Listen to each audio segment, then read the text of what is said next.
One thing I could never really understand was the patenting of certain discoveries, the patenting of, say, for example, the Shri Chakra, patenting certain discoveries like meditation methods, chanting certain mantras that are age-old. They have always existed, but maybe not to some of us who have not been aware of these things. Now, what an awakening does, it literally brings into light all that you didn't know. So all of that suddenly becomes very known to you. And then you look around you and you just wonder that, is there any original mantra? Is there any original teaching? Is there anything that has well and truly been a novelty to us? And we know it has not. When you go through your Kundalini awakening, now in an ideal world, when you go through the Kundalini awakening, it would have happened under the premise of self-realization, enlightenment, and what have you, when you are under the auspices of a teacher, a guru, somebody is guiding you. But we are always being guided because we have the inner guru inside of us, and the inner guru inside of us is generally what is referred to as the Ajna Chakra. That's the divine teacher, the command center, the pineal gland, the triangle that is upstairs. And there is a triangle that is downstairs. Now it is in the two, upstairs and downstairs, becoming together, and then the midline there, as we know in a previous post, is the heart, and then you cross over to upstairs. What a Kundalini awakening does, folks, it dispels all illusion. Initially, it is quite normal as you are going through it, and if it's something that was new, you might want to start to ask other people, or search out certain teachers on the net, or maybe read books before the net. If you're not somebody who is keen on screens and all that, so you might be reading books, you might be in libraries, you might be going on courses, podcasts, workshops, the works. Yeah. And the interesting thing is, post an awakening, that activity pretty much stops. It pretty much stops. It stops as soon as you cross over to the higher triangle, but sometimes it can stop even at the bottom when you have cured yourself of all that is associated with our need to survive. Now think about it. Who needs to survive? Who needs to survive? And what are we in the race to survive about? On one hand, we say we are eternal. On our one hand, we know that we are all that. On the other hand, we have all these survival issues like, how am I going to pay my bills? What am I going to do tomorrow? To the point that we become so competitive, and it's dog eat dog. Everyone wants to make a quick buck here and there at the expense of somebody else, or there's an opportunity cost of doing that. Why? Because we think resources are limited. Why? Because we don't trust in providence, because we don't know who we are, we don't know where we came from, we don't know why we are. We are still stuck in that survival instinct, and as long as we're stuck in that, we're not going to relax. No. And you'll be used to not being relaxed. Kundalini awakening naturally produces anandamide. It naturally produces all sorts of different chemicals inside of you, which is why you will feel quite slow. You'll feel blissed out, and you'll think, I'm in bliss. I am in Ananda. I am experiencing Satchitananda. Now, in that Satchitananda stage, we don't become deluded, but there is a chance that we might be ungrounded because we're feeling all of these things and we feel that, okay, I've reached, I'm now blissed out and it feels amazing, I never want to leave this state. But you might find that your muscles start to waste, or you might start to experience aches and pains. You're feeling sensations, you're enjoying these sensations. Some of them feel really scary because at some point it will feel really scary, especially when you have like a thunderbolt. There's a jolt in your system.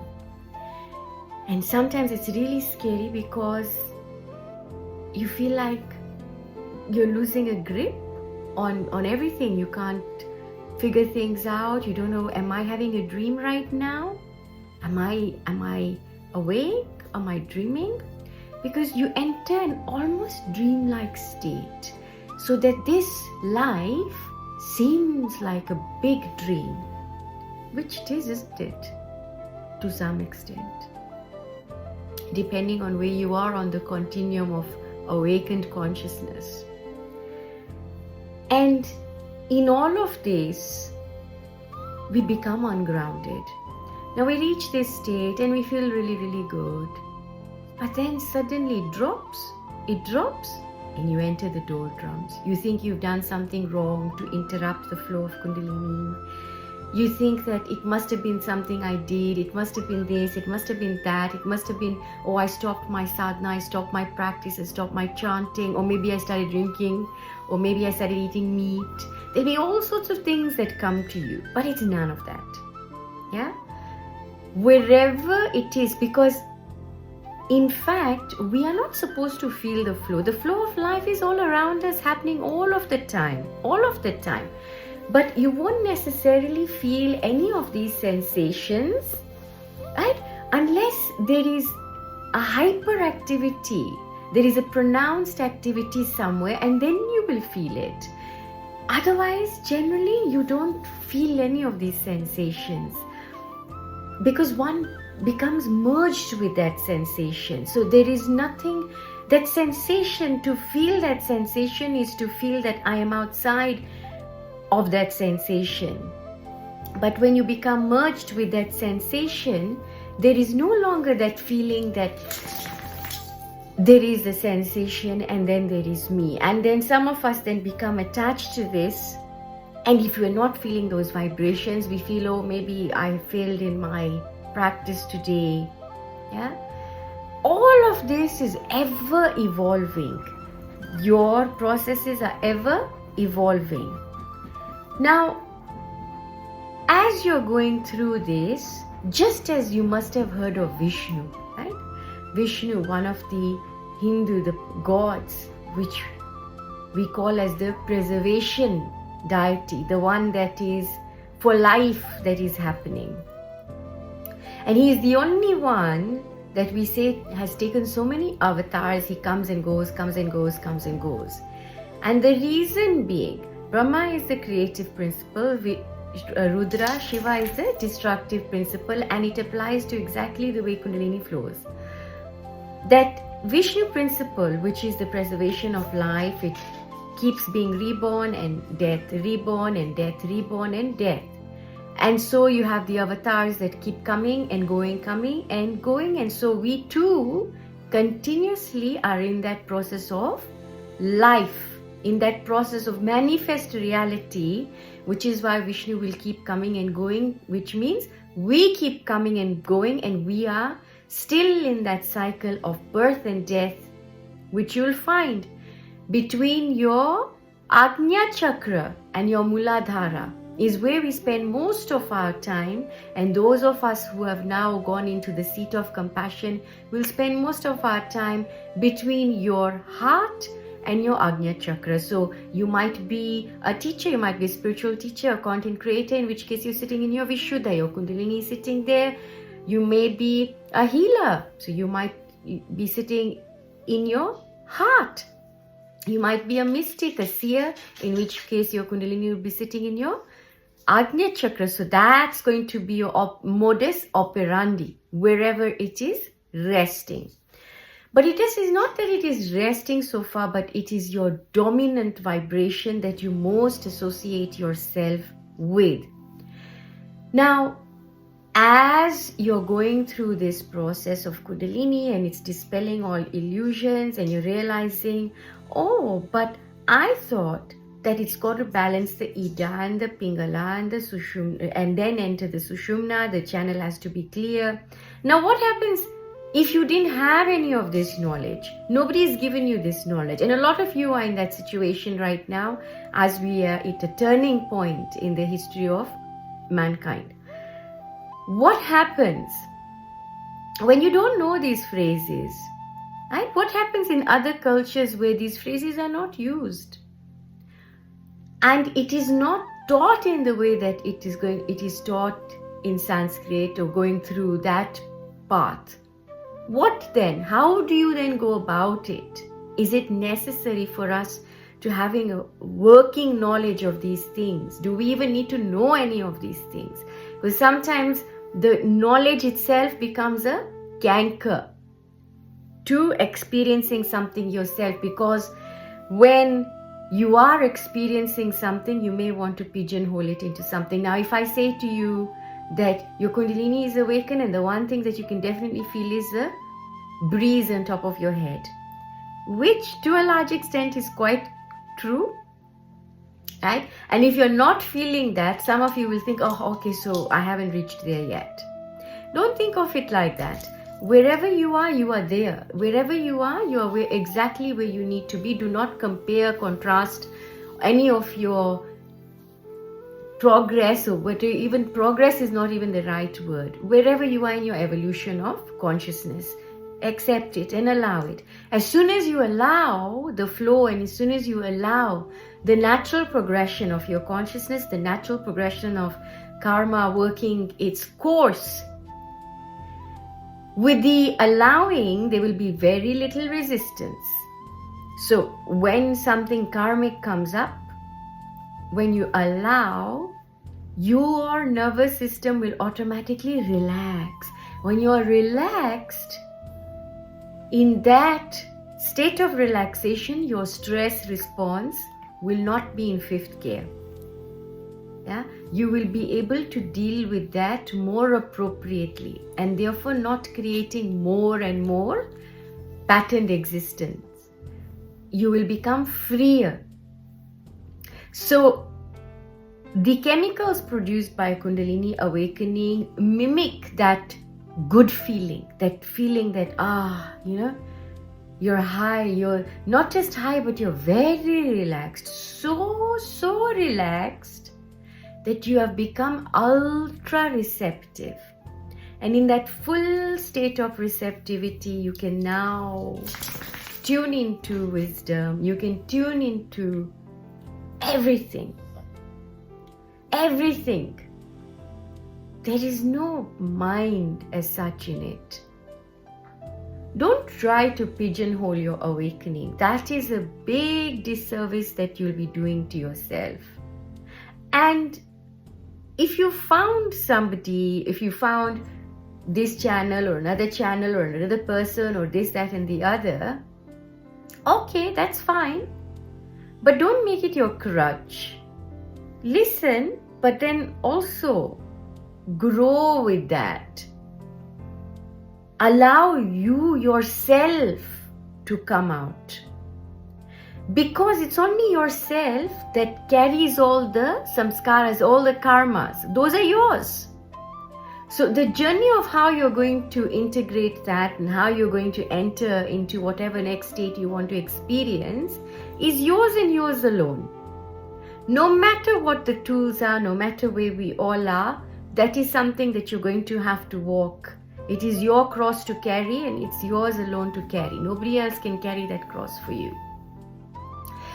Your cross can only be carried, right, to the extent that you gain a deeper understanding of why you're carrying your cross, a deeper understanding of, yes, I must carry this. And that gives us levity, that gives us clarity, that gives us humility, and that gives us the great which is absolutely essential to wade through such a time. Rather than focusing on, okay, so where is the seat of Kundalini and where is she now? What is the Sahasrara? Where is the Vishuddha? What is the Vishuddha? Is my throat chakra open now? I suffer from thyroid, or I'm doing this, I'm doing that. I can't be authentic, I can't speak or so I must have a blocked chakra. Rather than looking at, oh, I must have a blocked this, or I have these blockages and I have this to heal, because then you'll always be in that spiral, or I'm still healing, I'm still going through this. Rather than that, simply allow it and say, okay, and then just move on. Yeah, not that you're escaping it, but yes, okay, it's there, but don't make a mountain out of it, and don't make it so that it becomes so embedded that it becomes your personality. Now it becomes your modus operandi. So you ask yourself, from what part of consciousness would I like to operate?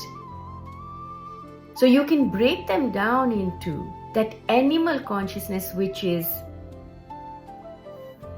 if you have a dog, you'll know that how do you train the dog?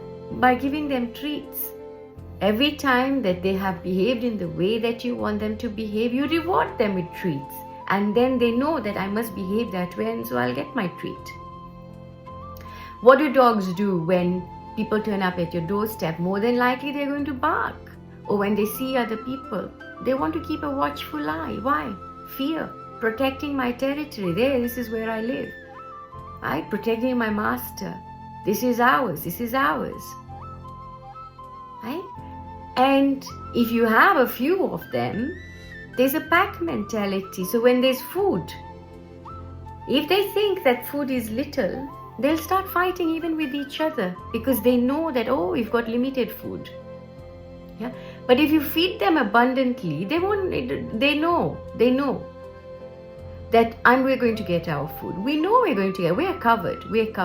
But if that food is coming in trickles, then they'll enter into a fight. So similarly, when our animal instinct is more dominant inside of us, so we are still in the seat of survival, that I need to survive. And in order to, when you're in that seat, when you have that fear, you don't feel, you don't believe in, you don't trust in providence. And at this stage, no matter what knowledge you've accumulated so far about I am consciousness and I am all that is and all of this, it'll just be a copy and paste mental exercise. Because without you crossing over and actually saying, okay, so I have this situation, or maybe you've been made redundant, right? Maybe you're going through a grieving process, maybe there's some trauma inside of you, whatever it is, you allow it. Let it run its course of natural course. When you don't allow for trauma, when you don't allow for whatever your fears are to run their natural course, they are stuck inside of you. And as long as they're stuck inside of you, they have a lot of power. We have created entities out of that fear. Folks, we're going to talk more about this, about the animal instinct, and how when your Kundalini is awakened, that animal instinct almost becomes dormant once you've worked through it. Otherwise, she will remain there, and those patterns will keep coming. They will keep coming. Lots and lots of love. Stay tuned into yourself.